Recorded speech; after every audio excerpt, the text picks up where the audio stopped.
शिरपूर तालुक्यात वादळी वाऱ्यासह गारपिटीमुळे झालेल्या नुकसानग्रस्त भागाची पाहणी करून नुकसानग्रस्त शेतकरी बांधवांशी संवाद साधून माजी मंत्री आमदार अमरीशभाई पटेल व आमदार काशीराम दादा पावरा यांनी मोठ्या प्रमाणात शासकीय मदत मिळवून देण्याचे आश्वासन दिले असून नुकसानीचे सरसकट पंचनामे करण्याचे प्रशासनाला आदेश दिले आहेत। शिरपूर तालुक्यात मौजे, थाळनेर, अजनाड, सावेर, बबडाज, तरडी, होडनांथे, भाटपुरा इत्यादी गावांमध्ये 27 जानेवारी 2026 रोजी दुपारनंतर वादळी वाऱ्यासह गारपिटीमुळे केळी, पपई, गहू, मका, हरभरा पिकांचे नुकसान झाले।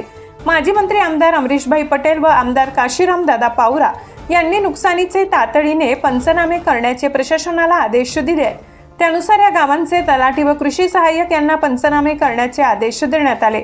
नुकसानग्रस्त भागाची 28 जानेवारी रोजी सकाळी पाहणी करताना माजी मंत्री आमदार अमरीशभाई पटेल, आमदार काशीराम दादा पावरा, जिल्हा परिषद माजी अध्यक्ष डॉक्टर तुषारभाऊ रंदे, जिल्हा परिषद माजी उपाध्यक्ष देवेंद्र पाटील, तहसीलदार महेंद्र माडी, तालुका कृषी अधिकारी संजय पवार, विविध संस्थांचे पदाधिकारी, परिसरातील नुकसानग्रस्त सर्व गावांचे पदाधिकारी, ग्रामस्थ, शेतकरी मोठ्या संख्येने उपस्थित होते।